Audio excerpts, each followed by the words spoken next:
Buenos días.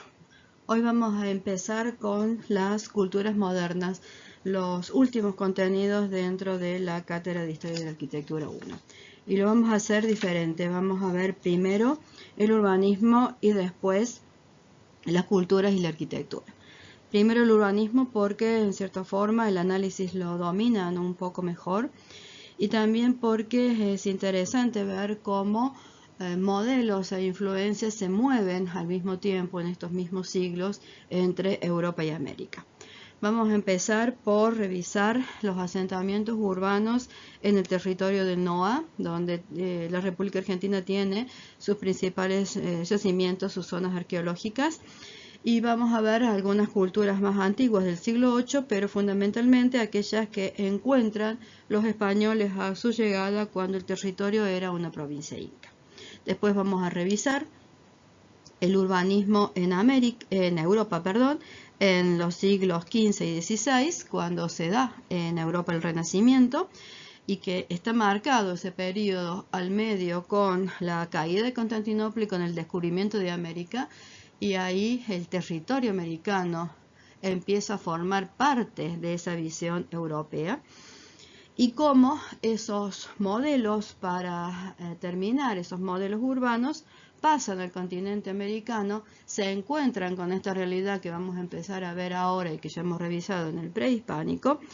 y generan esos asentamientos que tienen modelos europeos, pero que también tienen influencia de la geografía y de la cultura americana.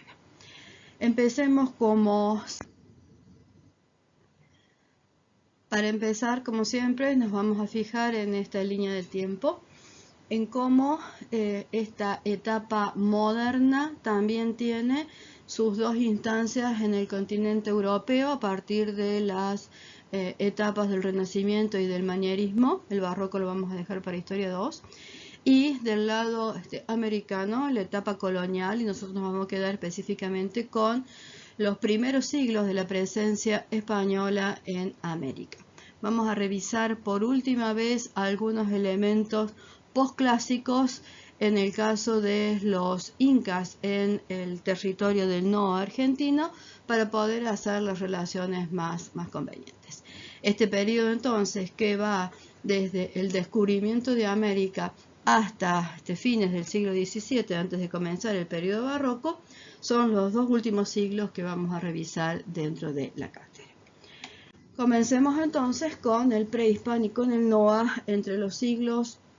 más o menos 7 y 8, que son las primeras culturas que vamos a ver, con asentamientos urbanos o con algún tipo de huella en el territorio, específicamente el desarrollo de su urbe. En los mapas tienen, sobre todo en este mapa de la provincia de Catamarca, separados todos los sitios arqueológicos que, como ven, son importantes. En el mapa directamente del territorio, del mapa físico, también ven cómo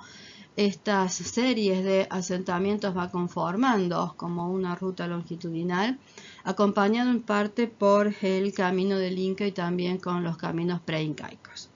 Se destacan, por supuesto, en las investigaciones arqueológicas la cultura Santa María y la cultura Belén, pero no son las únicas y tampoco son las que más han dejado estos asentamientos urbanos, que en este contexto arqueológico son los que vamos buscando.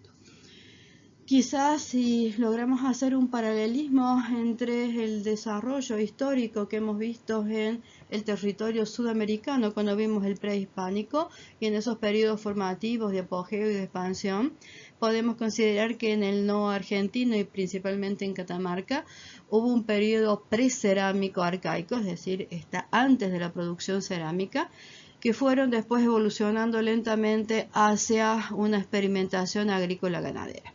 A esto lo vamos a ver sobre todo en espacios naturales que estas culturas dominaban y que marcaban como propias, sobre todo en cuevas y aleros. Después le sigue un periodo agroalfarero, cuando esas culturas pasan a una etapa posterior, que puede ser paralelo al periodo de apogeo, es decir, sería un periodo formativo tardío.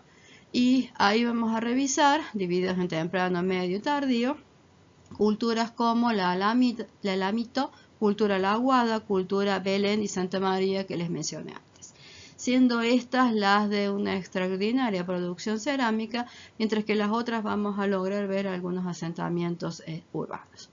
Finalmente, los incas, en esa organización territorial del Tahuantinsuyo, pueden empezar a expandir su territorio justamente a partir del siglo XV y van a llegar al noroeste argentino y la van a transformar en una parte de su imperio, particularmente organizadas en sistemas administrativos tipo provincias. Este territorio del NOA va a pasar a ser parte del incanato. A la llegada de los europeos, entonces, el dominio incaico es el que predomina sobre las culturas preexistentes. Para tratar de analizar estos asentamientos arqueológicos, de los que no tenemos demasiados datos que nos den los arqueólogos acerca de cómo se cubrían estos espacios, qué relaciones tenían también interior-exterior, es decir, no nos permiten todavía esos datos una reconstrucción acabada de la arquitectura y del urbanismo. Vamos a utilizar uno de los métodos que esta ciencia usa para tratar de entender esas relaciones espaciales. Estos sitios arqueológicos suelen ser analizados a través de gráficos de accesibilidad. Y estos gráficos de accesibilidad, por dónde entro y cómo me relaciono entre cada espacio, nos permiten estructurar espacialmente estos entornos arquitectónicos, empezar a entender cómo es esta configuración espacial. Sobre todo el arqueólogo lo hace en función de estos hábitos de la vida de los ocupantes, pero a nosotros nos interesa más entender las relaciones espaciales. Esto les da a ellos lo que ellos denominan el genotipo o la dinámica social, y nosotros nos vamos a quedar siempre más con el tipo en función de cómo funciona, cómo se usa el espacio o el edificio. Entonces, en cada uno de estos sitios casi siempre se puede identificar los espacios que son los que están marcados como célula espacial, las conexiones que hay entre ellos a partir de los accesos que tienen cada uno de estos espacios. Así se van proponiendo distintos patrones como estos que tienen acá, en función de cómo puedo ir relacionando célula espacial con la célula que tengo al lado, con la célula que tengo en el exterior, a partir de la cual, que son esos negros, estos negritos que tengo acá, esos puntitos redonditos, puedo empezar a abrir ese árbol de relaciones como lo tienen ejemplificado acá con viviendas griegas y romanas. Acá tienen algunos otros esquemas gráficos a partir de planteamientos geométricos, como estos gráficos permiten sobre todo lo que estamos buscando, comparar. Si son similares estos esquemas que después logro armar, puedo empezar a generar tipos. Para comenzar entonces con la ocupación del territorio del NOA, en estas primeras ocupaciones sobre el territorio específicamente catamarqueño, en el periodo precerámico vamos a encontrar cuevas. Estas cuevas están ocupadas por grupos nómades, generalmente están cercanos a alguna aguada.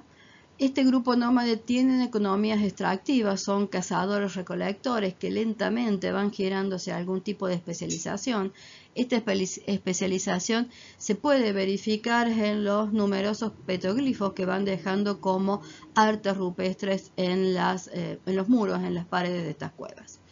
En este caso también, estas culturas que estamos revisando ocupan la región de la Puna y la región de Antofagasta de las Tierras. Habitadas por cazadores y recolectores, como les mencioné, con evidencias de artes rupestres que pueden mostrar tanto danzas como sacrificios y también como animales. Estos refugios se usaban como espacios, a veces como espacios de hábitat, pero también como espacios de ritos sagrados.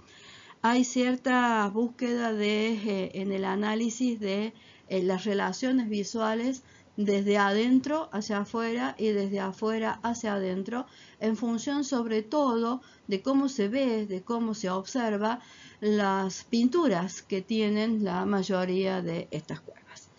Estos espacios obviamente no son espacios ni simétricos ni ordenados, porque no puedo definir subespacios, es decir, estas células espaciales dentro de la misma configuración natural. Un poquito más adelante, en el periodo agroalfarero temprano, la cultura alamito es la que podemos identificar y es la primera que comienza a generar lo que nosotros podríamos llamar patrones urbanos. Estos patrones urbanos, que se denominan justamente patrones tipo alamito, constan de una serie de agrupaciones en el territorio, es decir, que este patrón alamito se repite a lo largo del territorio, particularmente en el campo de Pucará. Dentro de cada uno de estos recintos que después vamos a describir, vamos a encontrar, además de presuntos espacios para habitar, una serie de espacios de trabajo y también de centros ceremoniales que reflejan también una organización social en tribus que son agrícolas y son pastoriles, porque esto ya ha evolucionado hacia la etapa agroalfarera. Y la construcción que vamos a ver está ejecutada sobre todo a partir del uso de la piedra y del canto rodado. La cultura alamito genera también una expresión cultural que muestra esa conexión entre el hombre y el espacio que lo rodea, en particular con el cielo. Estos suplicantes que tienen acá al medio son figuras casi abstractas, inspiradas en la figura humana, que muestran estos seres que miran hacia el cielo, esperando quizás algún tipo de respuesta. El patrón alamito, ¿en qué consiste? En un espacio tipo plaza, que es esto que me queda acá al medio. Recuerden que lo del tipo plaza son denominaciones siempre europeas que nosotros le vamos otorgando a estos asentamientos que no tuvieron contacto previo con la cultura europea, como sí va a suceder al final de el desarrollo del práctico que estamos haciendo, al cual se vinculan directamente una serie de recintos que tienen forma de U, como este que tengo acá abajo. Esta serie de elementos de espacios en forma de U se van vinculando con ese espacio frontal, ese espacio que están rodeando, casi en una media luna, casi en forma concéntrica. Tienen por detrás dos plataformas que están construidas también todas ellas en muros de piedra, que quizás pudieran tener algún tipo de cubierta con un pasillo al centro. Pueden llegar a tener estructuras importantes también en los dos laterales. Y finalmente por detrás se encuentra un montículo mayor, un montículo más importante, que es el resultado de la acumulación de todos los desperdicios, de todo lo que van arrojando mientras van utilizando a lo largo de la ocupación del sitio. Este patrón entonces me permite generar este tipo de vinculación a partir del espacio exterior y de ese ingreso desde un tipo altar hacia o en relación a cada uno de estos recintos en U que tengo. A partir entonces de este patrón tipo recinto y replicado en múltiples versiones a lo largo del territorio, no todas son iguales, se puede identificar esta cultura de él. La cultura siguiente es la cultura Aguada-Ambatos dentro del agroalfarero medio. Esta cultura ya está ubicada en el valle de la Aguada, Belén y área de influencia, Aguada que le da el nombre. Tienen una organización social a partir de la organización en la producción agrícola y pastoril y ya tienen la intención de constituir poblados. No quiere decir que las anteriores no vivieron en comunidad, pero acá ya hay un diseño a partir de una intención más urbana, más común, es decir, tienen espacios en comunidad. Los poblados, por lo tanto, son planificados y vamos a identificar en la mayoría de ellos habitaciones regulares. Estos indicios de mayor complejidad social se ven entonces en la conformación urbana. Si comenzamos por el sitio de Pueblo Perdido de la Quebrada, el sitio se compone a partir de una serie de habitaciones que se vinculan directamente a la plaza principal rehundida y que dan la espalda hacia la orientación más desfavorecedora en cuanto a los vientos. Hay una serie de pasillos intermedios que van cortando esta sucesión longitudinal de habitaciones, que pueden ser desde habitaciones a corrales o a espacios de trabajo, que remata al final con espacios de corrales de mayores dimensiones y con el espacio destinado también al uso ceremonial. para acá cae directamente la barranca, es decir, que también tiene una posición privilegiada dentro del territorio. La cultura de Aguada en Pueblo Perdido genera entonces un asentamiento de tipo lineal, como el que están viendo en el gráfico de allá arriba, que sigue esta sintaxis espacial, construidos casi todos ellos a partir de recintos rectangulares en muro de piedra, que después pueden ser cubiertas a partir de entramados de tronco, ramas con entortado de barro y paja. Estas habitaciones entonces van a generar una estructura lineal en comparación con el sitio La Rinconada, que en cambio parte de un espacio más regulado tipo plaza, que permite ingresar a otros espacios tipo patio, como ven acá hay varios, y desde esos espacios tipo patio hacia las habitaciones propiamente dichas. Esto me genera una sucesión de espacios exteriores públicos, semipúblicos en los patios y privados domésticos ya en las habitaciones, que son un poco más complejas que en el caso de Pueblo Perdido. Pueblo Perdido me da la oportunidad, por las investigaciones que tiene, de poder eventualmente adelantar cómo serían los sistemas de cubierta que acabo de describir, enramadas, paja y entortado, cómo sería una recreación de ese espacio exterior a partir de la construcción primero de cimientos en piedras que se van rellenando, un desarrollo de muros también ejecutados exclusivamente en piedra, para terminar finalmente con la cubierta ejecutada de forma orgánica. La idea de cómo es uno de estos recintos que voy a adosar uno al lado de otro y que también tienen mucha relación en cómo se ubican dentro de la región geográfica del sitio, permite entonces reconstruir una imagen más urbana del lugar, de Pueblo Perdido. En cuestión de traza, trámite tejido, la traza en función de el asentamiento de espacios públicos como calles y plazas, sí tengo la plaza, quiere decir que esto sería puramente vacío, y es más el vacío que el lleno que voy a poder identificar. En el caso de la trama no puedo identificar unidad urbana, y el tejido es un tejido que resulta homogéneo a través de ir adicionando estos espacios que acabamos de describir. Sí tengo bordes a partir de la ubicación geográfica y no tengo exactamente hitos porque esto no se destaca dentro del territorio. Puedo tener zonas de similar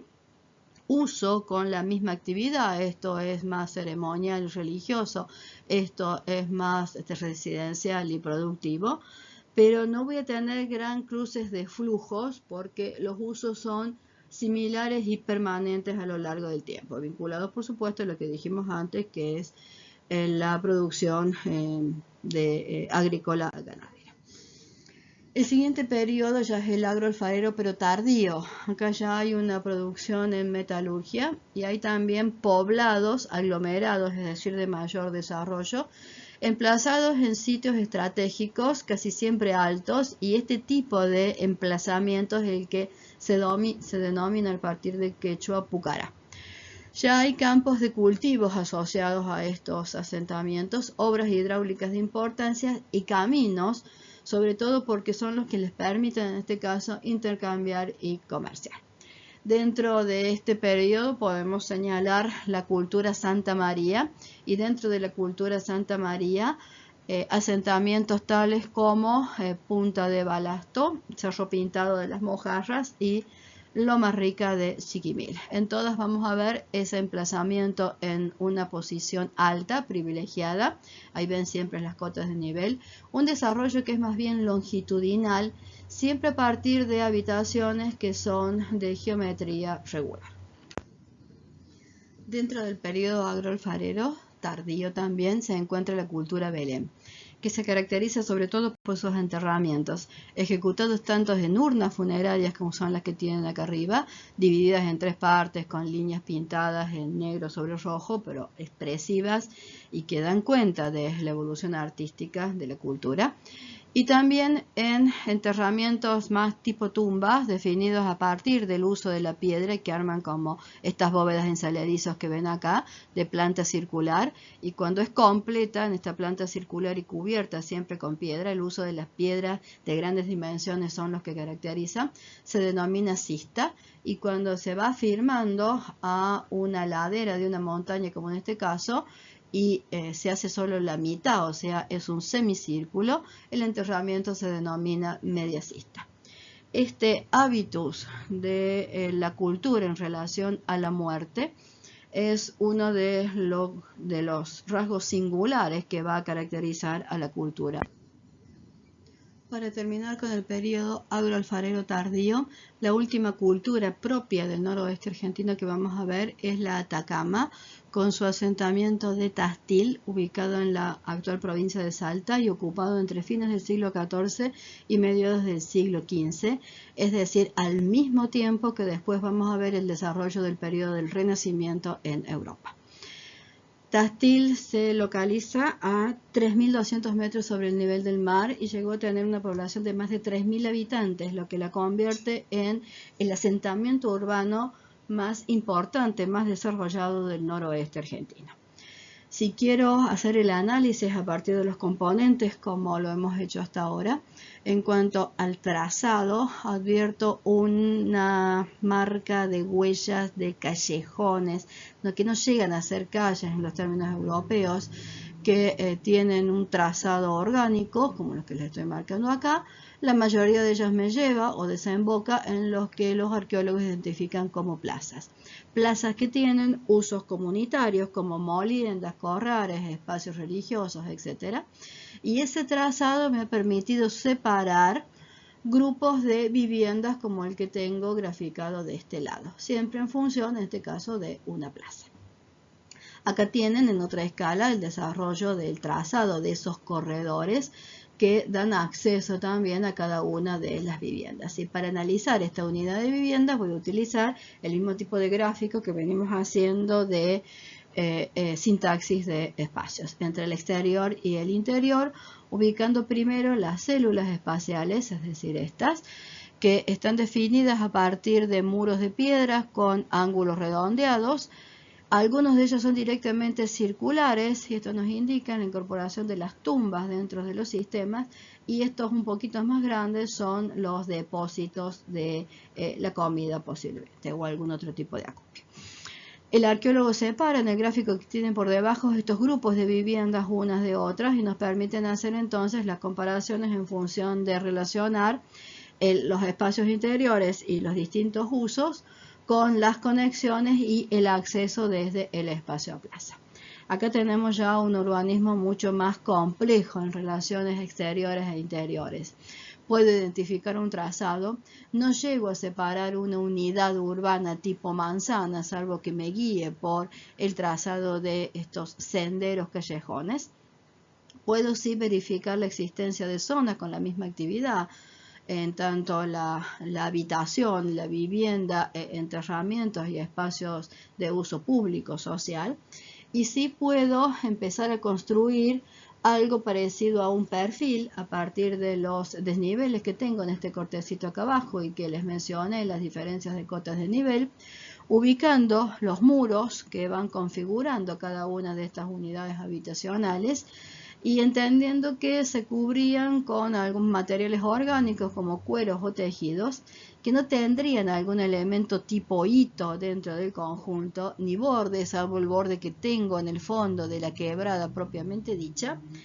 y que en cuanto a flujos, cruces de flujo en sí, estaba dado por supuesto por el comercio, pero no específicamente en espacios que se hayan identificado dentro del sitio en sí,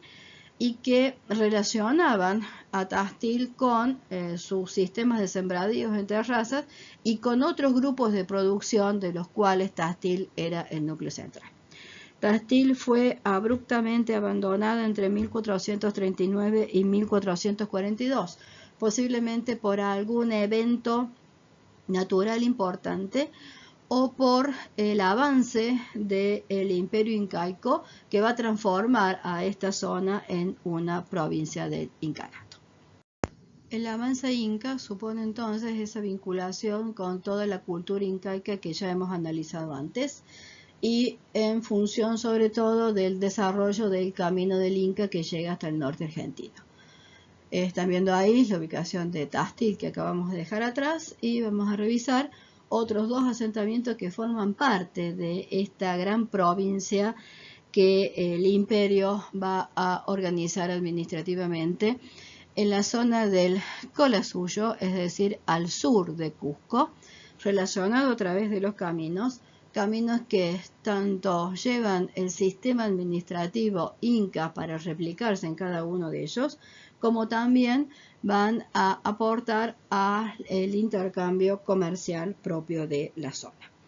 Este camino del Inca indica la presencia de esta nueva cultura que hace una conquista, una explotación y una transformación sobre este territorio y que sobre todo su principal rasgo en él, la principal huella que va a dejar él, ese camino del Inca tiene una serie de sitios asociados que están viendo en parte en el plano que tienen a su izquierda. Acá hay una serie de asentamientos, de tambos que van marcando el desarrollo del camino y en sí esos sitios serían los tambos propiamente dicho, que son los espacios donde se puede hacer el recambio de animales, retomar alimentos, descansos, etc. Las propias unidades de descanso de los chasquis que llevaban y traían las noticias, intercambiaban y descansaban en los chasquihuasis. Los centros administrativos, como el caso de Jincal, que eran ciudades que, siguiendo el tipo incaico, se van a empezar a reproducir en el territorio, sean de asentamientos nuevos o superponiendo asentamientos existentes, y finalmente una serie de pachetas, lugares sagrados que acompañaban el desarrollo del camino incaico. Dentro de esos sitios administrativos que se usó para controlar la provincia está el Jincal de Quimivil, ocupado entre el siglo XV y el siglo XVI, es decir, exactamente paralelo al desarrollo del Renacimiento que vamos a ver después.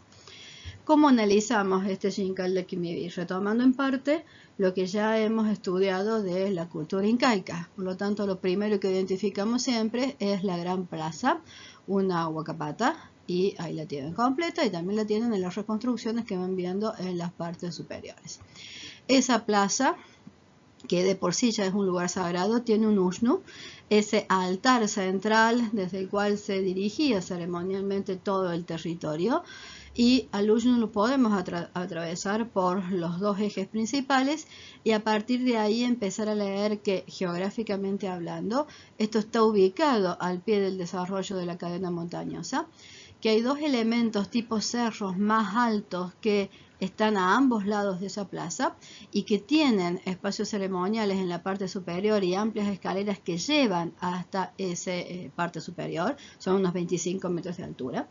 que en torno a la plaza hay una serie de callancas, estos edificios administrativos como los que están ubicados ahí en la reconstrucción, que servía para fines institucionales y también para almacenamiento y que en las ruinas arqueológicas tienen la dimensión y la morfología que están viendo acá. También un sistema de canchas como las que hemos analizado en el caso de Cusco, distribuidas en estos rectángulos azules que van viendo rodeando la plaza en sí. El asentamiento militar, el cuartel, a partir de dos sectores rectangulares que contienen adentro las unidades de vivienda. Una serie de colcas, es decir, reservas de alimentos que también están ubicadas hacia el norte y hacia este lateral del conjunto. Otro elemento que podría haber funcionado como atalaya, es decir, un lugar de vigía, y finalmente el espacio de residencia de la clase social alta en lo que se denomina la casa del curaca. Siguiendo elementos que ya conocemos entonces de la cultura inca, el territorio, además de tener un enmarque montañoso significativo, está atravesado, vinculándose con otros tipos de asentamientos similares por el desarrollo del camino del Inca, que sería más o menos esa línea roja que tienen por ahí, y por el cauce del río Simbolar que tengo por acá abajo. Tengo entonces, además de un acueducto que no está marcado en el plano, prácticamente todos los elementos que componían la ciudad de Cusco Inca y que en menor escala, pero dado la ubicación territorial es significativo, podemos localizar en el Xinca. El trazado sigue los elementos de Cusco, pero acá no tengo calles, sino tengo la disposición de los componentes que van definiendo grandes espacios públicos, es decir, que tengo más vacíos que llenos en este caso. Tampoco puedo identificar una trama, pero sí voy a poder reconstruir, en este caso, a partir de las restituciones arqueológicas, el perfil de la ciudad, donde voy a tener especial cuidado en representar esos desniveles que enmarcan el espacio central. Una imagen de cómo se ubica esa plaza principal. Acá tienen uno de los adoratorios ubicados en esas elevaciones. El Usnu, y en relación al Usnu, el desarrollo de las callancas que ven en los laterales. Siempre el enmarque entonces del paisaje es lo que también hay que analizar en el perfil de la ciudad. El espacio interior de una de esas callancas, para que vean que el desarrollo en la escala es singular, llegando a superar a veces los 50 metros. Y en esta reconstrucción final del conjunto central, la plaza en sí, las callancas, que son los elementos más importantes morfológicamente hablando por la escala que tienen. Los dos elementos de cerros laterales que tienen los espacios sagrados en la parte superior con escaleras singulares que suben hasta ellos. El desarrollo del espacio militar en este sector y para este lado la serie de canchas más las colcas que sirven para la acumulación de los alimentos no perecederos. El conjunto en la actualidad no se alcanza a leer en sí el espacio tipo plaza, que sería el más importante y el que estoy tratando de marcarles ahí. El Usnu está por ahí. Mientras que sí puedo empezar a ver esa serie como de planos, la plaza vacía, la arquitectura que la define, los elementos elevados que conforman los espacios sagrados y por detrás la cordillera de los Andes. Uno de esos sectores, específicamente hablando, que tiene mayor interés para analizar en este caso la vivienda, siguiendo la idea de la cancha inca, es la casa del curaca, ubicado también en una lomada, en una parte superior. Va a empezar a ubicar un sistema de unidades que no llegan a formar estrictamente una plaza, un patio mejor dicho, pero sí, si elijo este además, puedo definir esa relación de ingresar y acceder al patio interior y de ahí dirigirme hacia el resto de las habitaciones. Los que tienen marcados con los puntos azules son espacios que están abiertos que podrían haber servido de corral o para algún otro tipo de actividad. Definido todo por un muro perimetral que resguarda una zona alta y la indica como un lugar más importante, más singular, de mayor jerarquía. La unidad que componía la cancha, que hemos analizado en el caso de los incas, se vuelve a repetir acá, y cubriendo entonces los espacios que tengo marcados en rojo, puedo empezar a analizar cómo se organiza esta casa de la alta jerarquía inca ubicada en él. La última que vamos a revisar dentro de este periodo imperial incaico es el Púcara de Tilcara. Originalmente asentamiento de esta cultura tilcara, una etnia de la cultura omahuaca, los integrantes de la etnia tilcara empiezan ocupando la parte inferior del cerro que vamos a analizar.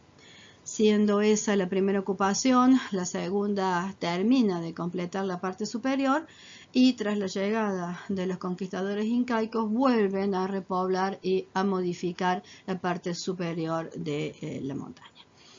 En esta instancia